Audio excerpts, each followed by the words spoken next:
Welcome back. If you're just joining us, it is still Daybreak Africa, and today, like we said when we started the show, we shall be taking a look at a very important topic for the day.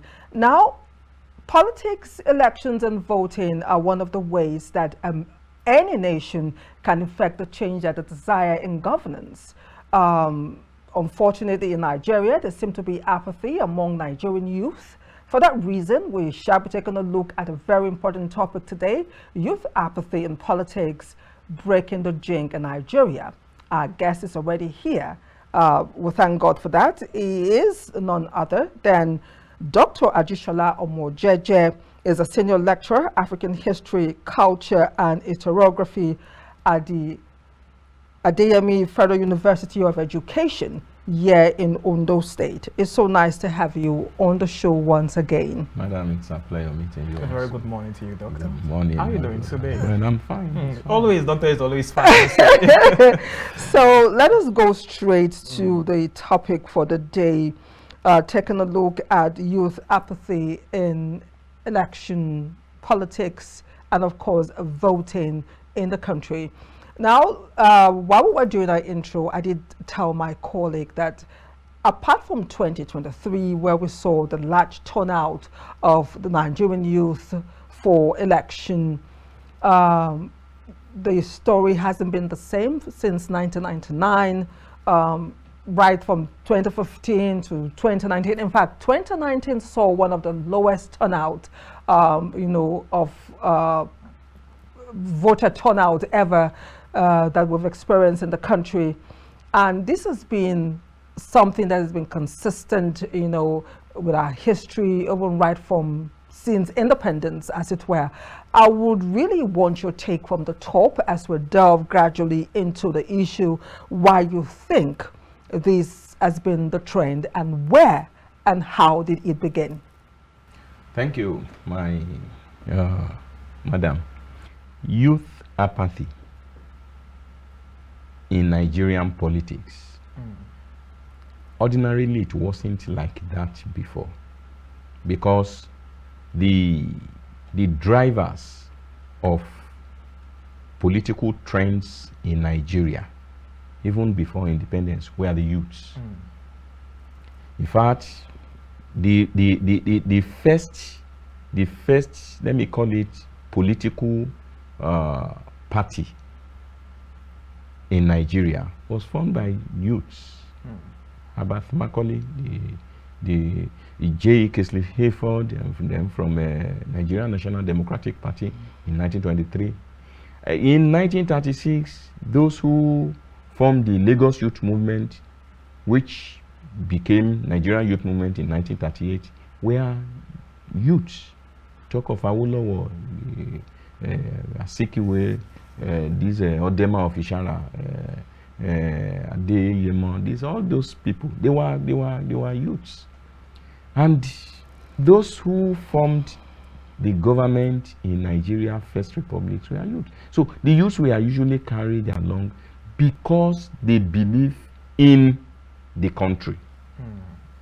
The country was giving them good things, and the country promised them that their lives would be better. But along the line, the military came, and a kind of a democracy came. It was a kind of it will be democratic now, caught again by military until 1999. But at that 1999, the system has changed from youth-dominated political atmosphere to a kind of, which I can call, gerontocratic system. It was the older people that were coming. Obasanjo, Adefarati, Lamade Shina, Bisi Akande, any others like that. So it's like the youths were, relegated. And since until 2023, it was only in 2023 system of politics that the youth were now saying, but they were saying the youths of today were the leaders of tomorrow. If we are the youths of today then in 1980, and this is 2023, we've not become leaders, when are we going to be leaders? And that explains the reason why they sprang up in 2023 and say, let us shape our own destiny, if this thing will be. And let us say, enough, if at least the older people cannot drive us to our desired coast, then let's try to take the bull by the horn and champion it. So the apathy since 1999 and before 2023 came out because the youths were not considered to be that relevant. And whether we like it or not, we say anything that is being done and then the youths, which happens to be the engine room, we are not, carried along, definitely that thing will come to nothing. So that is it. All right, still looking into the political apathy among the youth. We have a lot of reasons, a lot of things that might be behind it. But Doctor, I want you to systematically analyze possible reasons that might be behind this that is causing Nigeria not moving forward, talking about political apathy, that is youth apathy in politics. Okay. The first thing that I will say is making the youth not to participate in politics is that they don't believe in it. Because what you do not believe, definitely you will not want to venture into it. Very true. And why they do not believe in it is that the system does not clearly give them how they will want to be. Because very many of them, for instance, the system did not create an atmosphere for a kind of youth-dominated environment where their voice could be heard. That is one.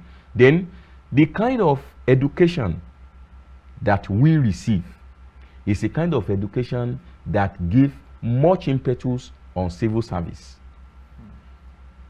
The fact is that there is no much political education to such an extent that the youths will be carried along like that of America, like that of Britain. So the kind of education we receive is that a kind of education that will make you to just be living on your own. And then you will always be looking for white collar job. So in a situation like that, everybody will mind his own business. For instance, the kind of education that we receive is a kind of education that doesn't make you to be a kind of a leader in your place, but you will be looking for a kind of job where you will be subservient on others. So in a situation like that, not much will be expected. Everybody will mind their own business, and that is exactly what is happening to the youth at that time. Now, you did tell us that you painted a picture, or you gave us an analogy of the system pre-colonial and post-colonial. Yeah. The fact that Nigeria had youth participation before independence. Yeah. Rather, yes, pre-independence and post-independence. In fact, Anire, who was 24, I think. Of course. When he moved Anire was 23. 23 for the when he moved the motion for self-government in around 1953. The question is, what are our present 23-year-olds doing today? Exactly. Most of them still live at home. Exactly. Most of them are still being fed by their parents. Exactly. Some don't even have direction, as it were. At 23. At 23. A lot of people would argue that that is the situation. Now, post-independence, we are now faced with situations like this. And again, you pointed out that after independence, we now had a crop of the older generation being in the corridors of power. Yeah. Are we to now say, because we had a guest some days ago who told us that he used the example of Gbajabi Amila being in government or governance in the corridors of power for over 20 years. And we've had people who are older. We have the same recycled people year in, year out. Are we to now say that the older generation should be held responsible? The present crop of politicians should be held responsible for blocking the doors for the Nigerian youth to have a voice in governance, in politics, in elections? Well, we cannot blame anybody. It is the system that we blame. Because it is the system that we blame.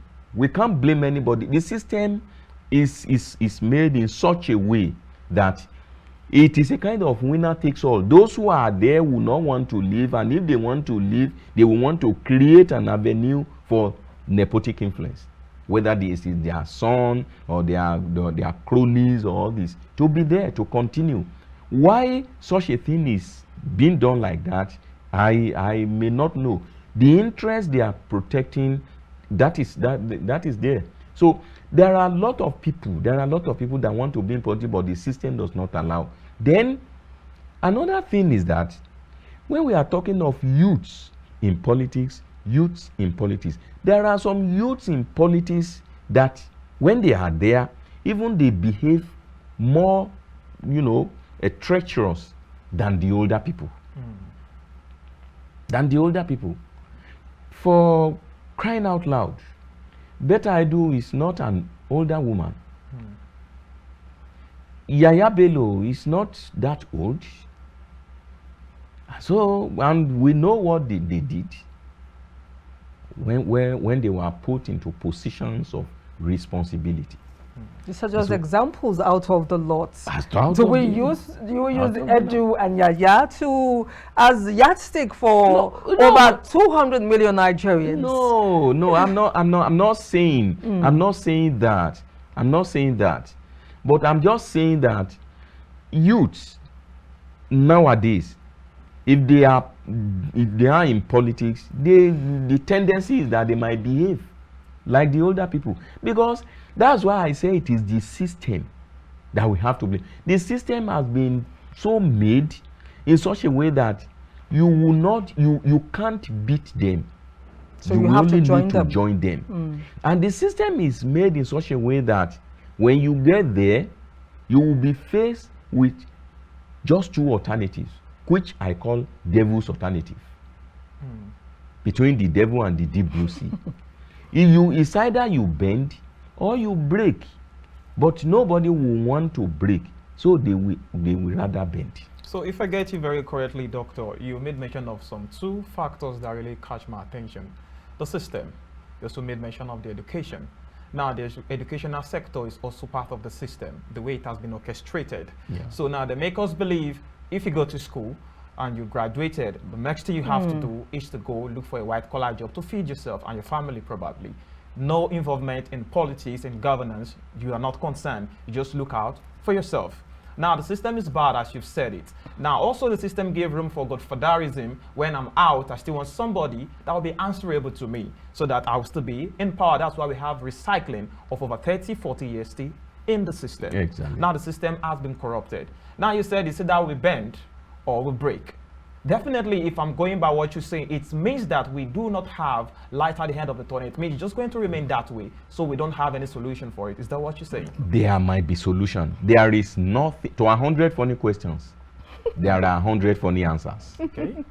So there is no way in which there will be no solution. And the solution will be made by those of us that are here. Part of the solution is what me and you that we are doing now. Now, let me take you back a bit. 2023 election, Yeah. we saw high amount of youth coming out to vote. Number of youths, exactly. Now, the situation is there. You made mention of a very vital, which is the system. You are out to vote. We saw them in their numbers. But most youths in Nigeria today, if you ask them, they believe their votes do not count. They believe the results did not come out. You understand? That the 2023 these vote are the did not count. situations that they feel like is really working against them and is really causing a lot of youth apathy in political situations in a climate like this. This is not really working for Nigeria. This is not going well for us. So next election, we might possibly see them feel like, I came out 2023, my vote was not counted, things were not going well, everything is not going according to plan. They are not being put into the plans of the government. They are not being put there for them to understand decision making. They don't understand decisions that are being made in the corridors of power. So at the end of the day, do you really think there are solutions? And if you think there are solutions, what kind of way do we have to go? The thing is, the youths that are saying their votes do not count. Yeah, I don't believe their votes do not count. And even if the situation is like that, it is by trying often that the monkey learned to jump from tree to tree without falling. We should keep on trying. The system did not get corrupted in a day. And solution will not come in a day.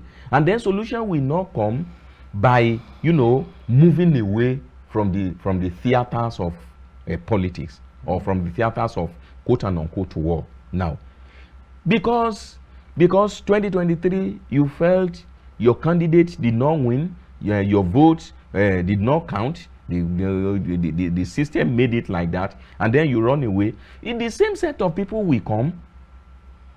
The same set of people come. So part of the solution is to keep probing them, to keep thronging into it. One of the, at least, the way I see 2023 election now, and the way the judiciary had, maneuver it or manage it, because it is managed now. The way they have managed it is that now they say it is the beaver that work in such a way that he didn't read what kind of malfunctioning. But now, at least there has been a test case. It will not do like that. It will not be like that in subsequent election. You feel so? Yes. By the way the thing worked, and the way the INEC said it, it will not be. Let us continuously, participate in politics. Let the voice be heard. Let us make things work in such a way that the vote will count. If the vote did not count before, it will count now. Now, talking about INEC, after the 2023 election and all that played out during the election, even before the election, and eventually the election took place, then after, there's been this call for INEC to be restructured. Yes. There's been call for INEC to be restructured, that it cannot be business as usual. Of course. That INEC should be independent of government. Yes. It should be being appointed into the office should take due process, not selection, as it were. So I don't know your take on this, because you've told us that it's a continuous process. You've told us that the monkey learns how to jump from tree to tree without falling, by trying, by trying very often. So that's a message to the Nigerian youth. But again, talking about INEC, do you think or believe, or do you belong to the school of thoughts that is clamoring for a restructuring of INEC, and the fact that it should be taken far away from government? Of course, if the INEC is an appendage of the government, then there wouldn't be any need for election. There wouldn't have been any need for election, because ordinarily, why they said National Electoral Commission, and then they put that they should be independent. So they now say independent from government. So they should be an unbiased kind of a referee, umpire. So they should be independent. And they were the kind of people that were put there were people of proven integrity, so to say. And so they should be very, very independent. They should be independent of the government. They shouldn't have a taint of the government. And that explains the reason why they are such like that. And that explains the reason why, if they are independent, then credible elections will come. But if they are not independent, the preponderance will always be positively skewed to those that make them. Because he who pays the piper dictates the tune. And those that are giving you food and nutrition will be the one you support eventually when there is war. So I belong to the school of thought that says INEC should be very independent. Okay. I like practical, and I like things to be very plain. We have the paperwork, things on paper, but we have reality. 2023, we witnessed a lot of political disenfranchisements. This is a very big one. Trust also, before I say you are in government and I want to trust you, I believe that you are going to bring every promises that you said during your campaign to table and make it work for us as a youth. This is a very big one. Now, the youth do not have this trust in government. Now, if we look into INEC now, we see that it's kind of rubbing shoulders and it's playing with the government, like, okay, playing together like they have something in common, because you already made a statement that who is giving you this and that. Possibilities is very high that you are going to be answerable to that person. Of course. This is a very big one. The youth do not have trust. Yeah. They do not have anything. We've seen people going to their polling unit to want to do what you're supposed to do as citizens of Nigeria. They were battered. There are a lot of things. This is a very big one that is making youth feel like, I don't want to go out. I don't want to die. After all, if I still go out to vote, my vote might not be counted. So how do we fix this? Now, before we answer that question, we need to go on a short break. Let us take a breather, go on a short break. All right. Because I can see the smoke coming out of Michael. It's Nigeria, for God's sake. When we return, our guests will still be here to give answers to those questions. Don't go away.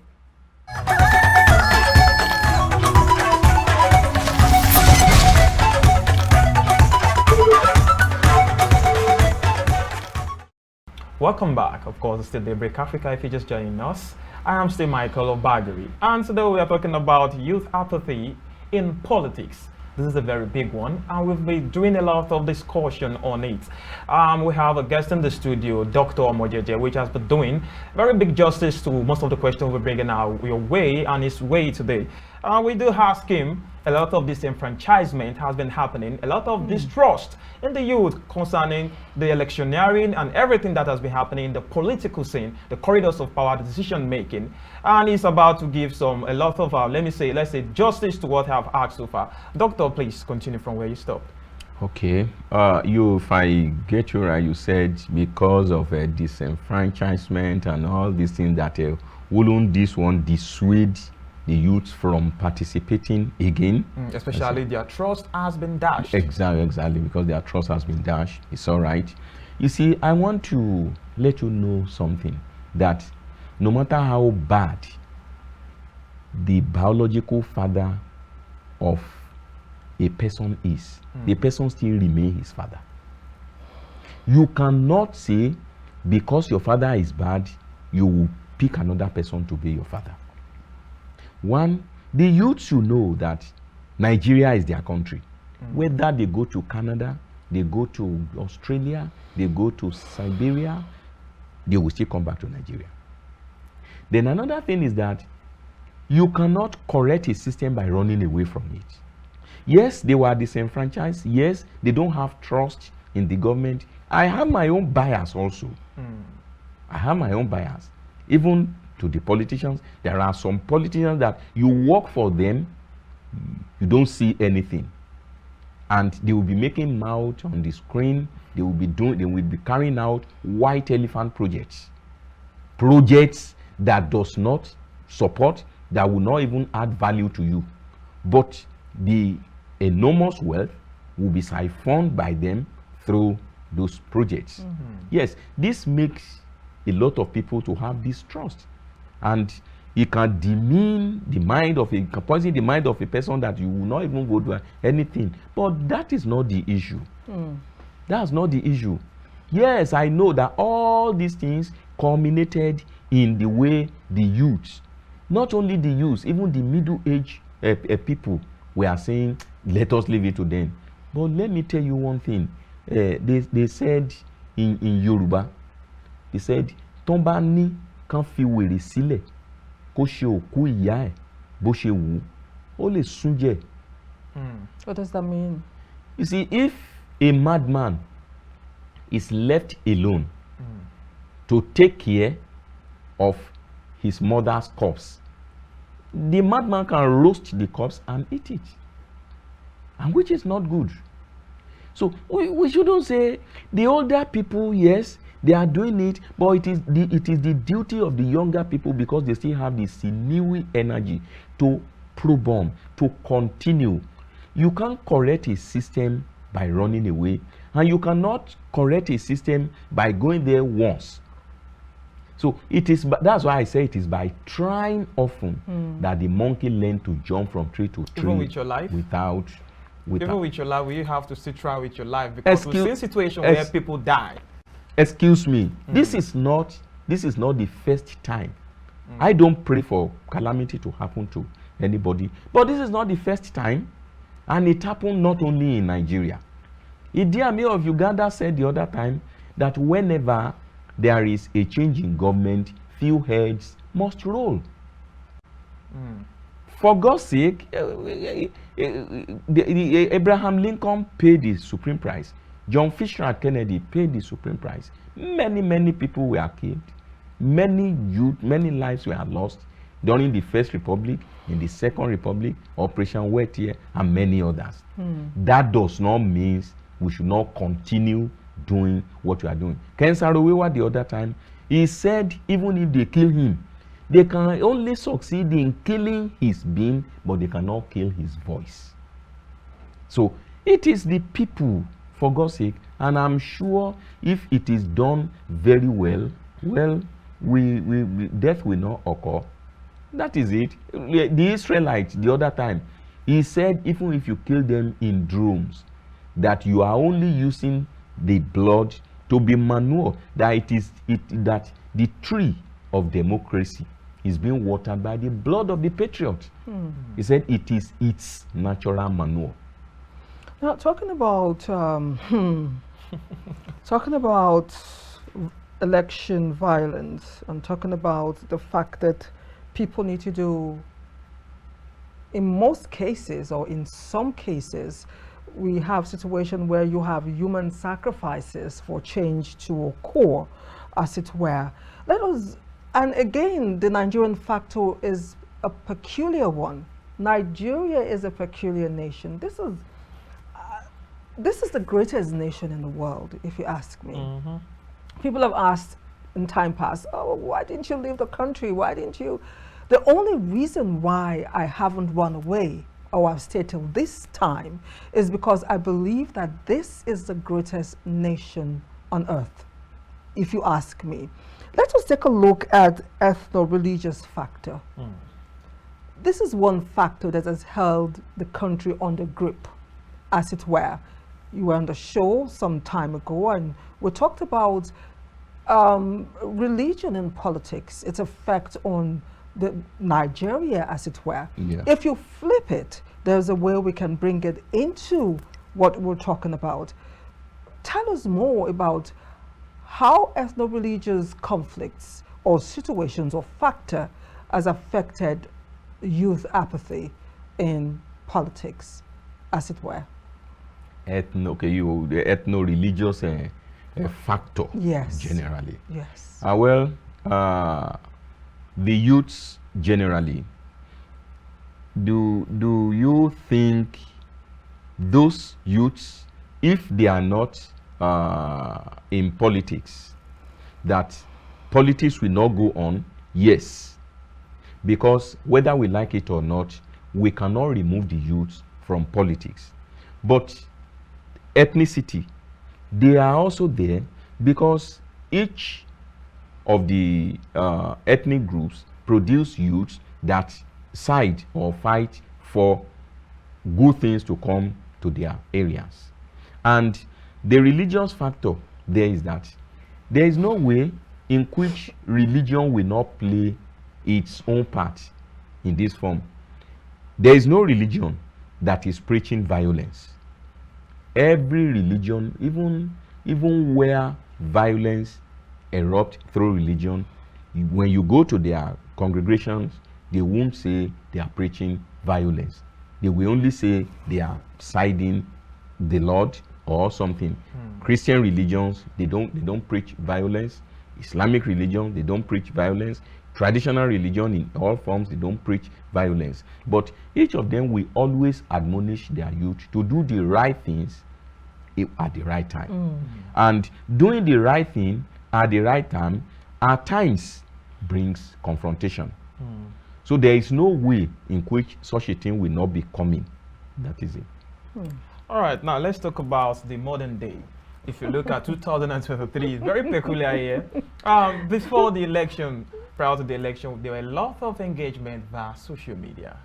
We are for this, we are for that. A lot of people said youth were going to come out in the number.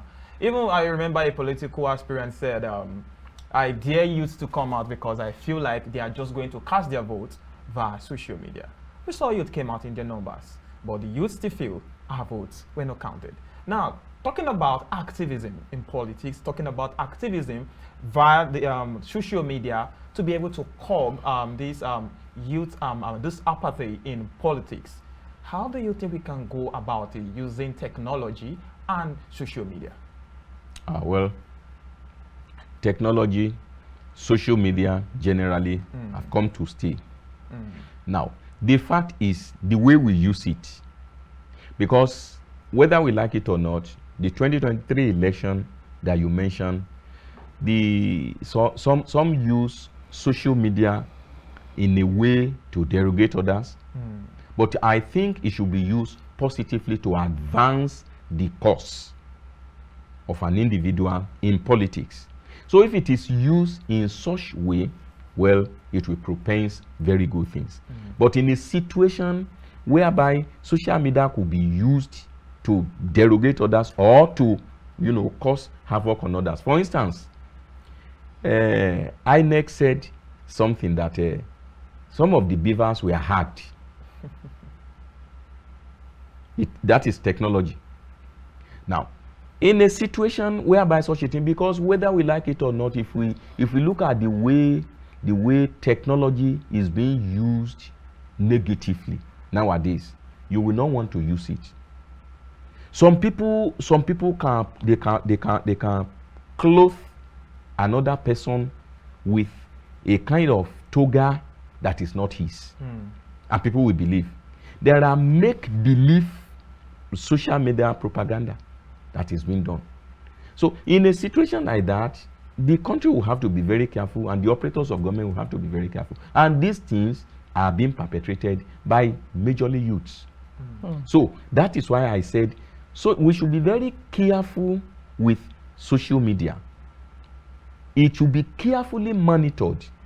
If the youths who are apathetical to politics, if they want to come out using technology or social media, it should be used in the positive form.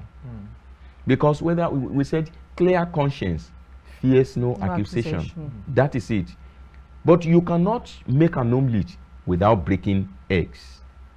So some people have to suffer for certain things, whether we like it or not. But the way social media is being used negatively will spell a kind of a negative impact. Especially, it will stigmatize the youths if it is being used like that. But in a situation whereby it is being used in truth and in honesty, yes. Because we hear a lot, we saw a lot of things, whether we like it or not. Some said, some were babbling, some said some hands were shaking, some cannot do. These are technology. Usage of technology is happening. And then when the election was going, the INEC cried out that some were hacked, though, all these things. Who are those that are hacking this? And we know all these things. If it is election, let us, you see, the fact is that all of us cannot be presidents, governors, senators the same time. Henry Wadsworth said, let every utterances be tested in action. If it were to be like that, ordinarily, if I have gotten the power of the Lord Almighty, I would have been changing the government every 2 months. So that you go and test yourself. Yes, you are a youth, you want to be okay. For instance, now, very many people look at Showore. Showore said he want to be president. I would have said, okay, Showore, be the president for 2 months. Let's see the change you will make. Okay, Peter Obi, be the president for 2 months. Let's see what you make. Tinubu, be the president for 2 months. Let's see what. So in a situation, Nigeria's predicament, Nigeria's woes, Nigeria's wretched, as it is now, as it is being manifested now, doesn't come today, and it wasn't the fault of you and I, but it's a culmination of many misdeeds by people, whether youth or not, by people. So for the audience table to be cleansed, my brothers and sisters, it will take a lot of time, it will take a lot of energy, and it will take a lot of endurance and perseverance. It cannot be clean today. What's the role of the National Orientation Agency in all of this? The National Orientation Agency is just like a loudspeaker. The loudspeaker, it is what you put inside the loudspeaker that the loudspeaker will fuse out. So whether you call it National Orientation Agency or EFCC or Ombudsman, it is the operators of government. You see, you are seeing a tomato that is rotting, and then you are now cleansing. You are now cleansing the rot, but the worm that is causing the rot, if you haven't killed it, it will continue making the thing to be. So that is exactly, there is a cankerworm. Nigeria's problem is like a grievous graft that festers with dizzying ferocity until you take care of the cancerous part there. There will be no healing, total healing. And Nigeria need to be, there need to be total healing. Even if the youths clamor now, and the youths of, let's say, between 20 years and 40 years, let them become the president, all the governors, all the senators, all these. By the time it is 6 months, you will see that it is still the same thing. That will be happening. What they are clamoring now is that, yes, they want to also taste the national cake. But there can never be a system, even in the world, that will be predominantly youth. Yeah, we have seen the president of France, a youth, but there was a time the president of France wasn't youth. For instance, the time of Louis in France, people were clamoring. Look at the United States of America. The president there, Joe Biden, and the former president, Donald Trump, they weren't youth. And then there were a sizable number of older people in the government of the United States of America. And so, and the system is working. So it is not about the person that occupy the place, but it is the system. Let us make the system work. For instance, now, we don't have in Nigerian government, whenever a government finish its tenure, his programs finish with him. Another person that come will start another system. Continuity. So there is no continuity. That thing needs to be put in place so that it will be ad infinitum.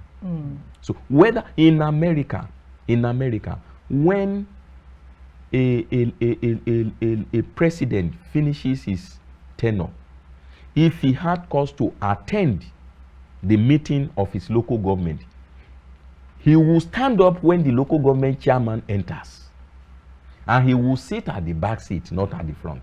But in Nigeria now, you place him at the front, you say he's a leader. This is Nigeria. Is it not the youth people that are saying that are saying they are honorable? I asked where I was yesterday when they were introducing the commissioner for education in Ondo State, and they say honorable something. I said, has he been in the legislative house before? Because it is only when you are in the legislative house that you answer honorable. If you are a councillor in the local government, House of Assembly member in the state, and the House of Representative member at the National Assembly, you are in the legislative house. The Senate, you are in the legislative house. So yes, they call you honorable member of this.